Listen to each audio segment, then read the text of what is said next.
അങ്ങനെ ഒരു യുദ്ധവിരാമമായി. ആ യുദ്ധവിരാമത്തിന് കരാർ ഒപ്പിട്ടു. കരാറിൻ്റെ വ്യവസ്ഥകൾ പുറത്തു വന്നിട്ടുണ്ട്. ഫ്രാൻസിൽ വെച്ച് ജനീവയിൽ നേതാക്കൾ ഒത്തുകൂടുമെങ്കിലും ഡിജിറ്റലായി വെർച്വലായി അത് സൈൻ ചെയ്തതായി ട്രൂത്ത് സോഷ്യൽ മീഡിയയിൽ ട്രംപ് അറിയിച്ചു.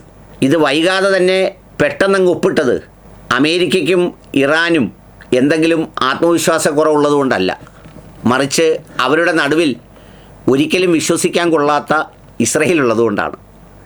കാരണം ഇസ്രയേലിന് ഇപ്പോഴും മുറുമുറുപ്പ് മാറിയിട്ടില്ല. അതുകൊണ്ട് തന്നെ അവരെ തൃപ്തിപ്പെടുത്താൻ വേണ്ടി ട്രംപ് ഇനി എന്തെങ്കിലും കുഴപ്പം വന്നാൽ രാത്രി ബോംബിട്ട് കളയും എന്നൊക്കെ പറയുന്നെങ്കിലും ഇന്നോ നാളെയോ ഒക്കെ ആയിരിക്കും അദ്ദേഹം രാത്രി നല്ല മനസമാധാനത്തോടെ ഒന്ന് ഉറങ്ങുക. കാരണം കഴിഞ്ഞ കുറേ ദിവസങ്ങളായി വല്ലാത്ത പൊല്ലാപ്പ് പിടിച്ച ഒരു സ്ഥിതിയിലായിരുന്നു. ഈ കരാറിൻ്റെ പ്രധാന വ്യവസ്ഥകൾ ഇപ്പോൾ പുറത്തു വന്നിട്ടുണ്ട്. അതിലെ പ്രധാന വ്യവസ്ഥകളുടെ സമ്മറി മാത്രമാണ് ഞാൻ പറയുന്നത്. ഇതിലൊരു നിർണായകമായ സംഗതി ഈ ലെബനൻ എന്ന് പറയുന്ന രാജ്യത്തെ വെടിനിർത്തൽ കൂടി ഇതിലുണ്ട് എന്നുള്ളതാണ്. ഇതിലെ പ്രധാനപ്പെട്ട പോയിൻറ്റുകൾ, ഒന്നാമത്തേത് ഇമ്മീഡിയറ്റ് ആൻഡ് പെർമനൻറ്റ് സീസ് ഫയറാണ്. എല്ലാ തരത്തിലുമുള്ള വെടിനിർത്തൽ, സമ്പൂർണ്ണമായ വെടിനിർത്തൽ, ഒരു പടക്കം പോലും പൊട്ടിക്കരുതെന്നുള്ള പോയിൻ്റ്. രണ്ടാമത്തേത് സോവറിറ്റി ആൻഡ് നോൺ ഇൻ്റർഫിയറൻസ്, പരമാധികാരം സംരക്ഷിക്കുക. ഇതിൽ ബന്ധപ്പെടുന്ന രാജ്യങ്ങളുടെ പരമാധികാരം സംരക്ഷിക്കുക. മ്യൂച്വൽ റെസ്പെക്റ്റ് രാജ്യാതിർത്തികൾക്ക് നൽകുക.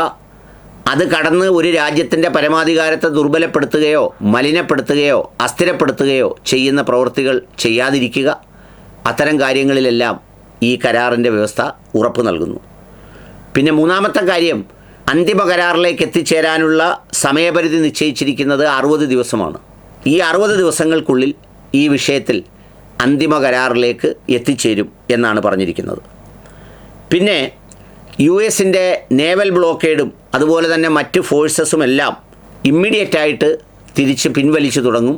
30 ദിവസം കൊണ്ട് അത് സമ്പൂർണ്ണമായി പിൻവലിക്കും എന്ന് മാത്രമല്ല, അതിൽ ശ്രദ്ധിക്കേണ്ട കാര്യം, ഇറാനിൽ നിന്നോ അതിൻ്റെ സംഗതികളിൽ നിന്നോ ചുറ്റുപാടുകളിൽ നിന്നെല്ലാം എന്ന് പറഞ്ഞാൽ പിന്നെ അതിൻ്റെ പരിസരത്ത് ഒരു അമേരിക്കൻ പട്ടാളക്കാരനെ കാണാനാകാത്ത വിധം അവിടെ നിന്നെല്ലാം പിൻവലിക്കാമേ എന്നാണ് പറഞ്ഞിരിക്കുന്നത്.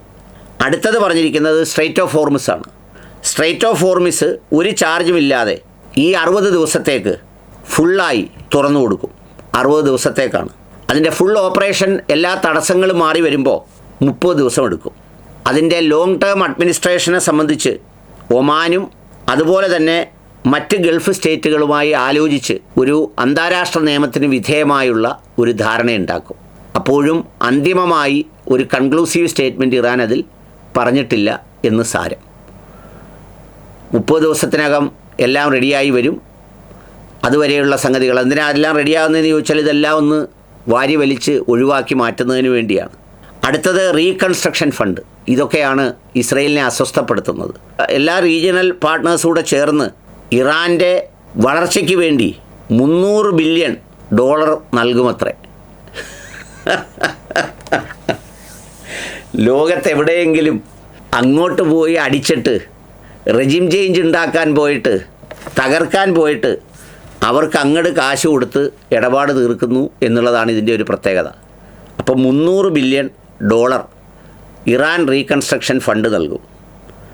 പിന്നെ 7ാമത്തെ പോയിൻ്റ്, എല്ലാ തരത്തിലുള്ള ഉപരോധങ്ങളും അമേരിക്ക പിൻവലിക്കും. അത് IAEA-യിലുള്ളതായാലും യൂണിലാറ്ററലായിട്ടുള്ളതായാലും പ്രൈമറിയോ സെക്കൻഡറിയോ ആയിട്ടുള്ളതായാലും എല്ലാ തരത്തിലുള്ള ഈ പറഞ്ഞ ഉപരോധങ്ങളും പിൻവലിക്കും. ന്യൂക്ലിയർ കമ്മിറ്റ്മെൻറ്റ്സാണ് 8ാമത്തത്. ഇറാൻ അതിൽ കൃത്യമായി പറഞ്ഞിട്ടുണ്ട്, ഞങ്ങൾ ഒരിക്കലും ഒരു ന്യൂക്ലിയർ വെപ്പൺ ഡെവലപ്പ് ചെയ്യുകയോ വാങ്ങുകയോ ചെയ്യില്ല.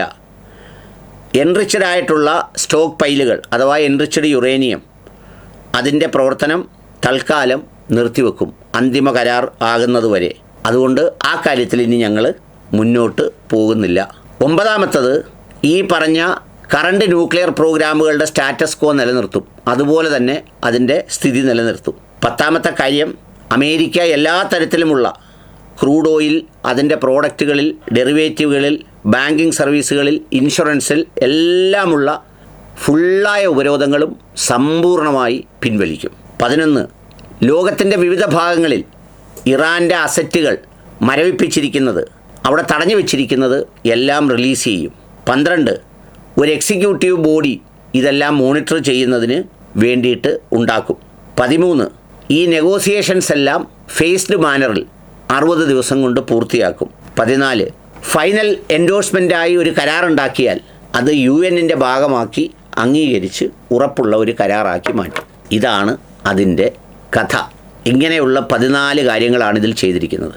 വളരെ ക്ലോസായി നോക്കുമ്പോൾ ഇറാനെ ആക്രമിച്ചതിന് പകരമായി അവരുടെ നാശനഷ്ടങ്ങൾക്ക് നഷ്ടപരിഹാരം നൽകുന്നു, അവരുടെ മേലുള്ള എല്ലാ സാമ്പത്തിക ഉപരോധങ്ങളും പിൻവലിക്കുന്നു, എണ്ണയുമായി ബന്ധപ്പെട്ട മേഖലകളിലുള്ള മുഴുവൻ ഉപരോധങ്ങളും പിൻവലിക്കുന്നു, അവരുടെ തടഞ്ഞു വെച്ച അസറ്റ് മുഴുവൻ തിരിച്ചു നൽകുന്നു. എന്ന് പറഞ്ഞാൽ സാമ്പത്തികമായി വലിയ ഒരു കുതിച്ചുചാട്ടത്തിന് ഇറാന് അവസരം നൽകുന്നതാണ് ഈ കരാറെന്നുള്ളതാണ് അതിൻ്റെ പ്രത്യേകത. ആകെ ന്യൂക്ലിയർ സംഗതിയിൽ ഇനി എൻറിച്ച്മെൻറ്റ് നടത്തുന്നത് നിർത്തിവെക്കണം, അല്ലെങ്കിൽ അത് ഞങ്ങൾ ശേഖരിക്കില്ല, വാങ്ങൂല എന്നത് മാത്രമാണ് ഇറാൻ എഗൻസ്റ്റായിട്ടുള്ള ഏക കാര്യം. അത് ഇറാൻ യുദ്ധം തുടങ്ങുന്നതിന് മുമ്പേ സമ്മതിച്ചതാണ്. അതിനെ സംബന്ധിച്ച് ചർച്ച ചെയ്യാം, തീരുമാനിക്കാം എന്നൊക്കെ. അതിനപ്പുറം ഒന്നും നടന്നില്ലെന്ന് മാത്രമല്ല, ഇറാൻ ഉയർത്തെഴുന്നേൽക്കാൻ ഒരു ഉടമ്പടി അമേരിക്ക ഉണ്ടാക്കി കൊടുക്കുന്നു എന്ന തരത്തിലാണ് ഒട്ടുമിക്ക ആളുകളും ഈ ഉടമ്പടിയെ വിലയിരുത്തുന്നത്.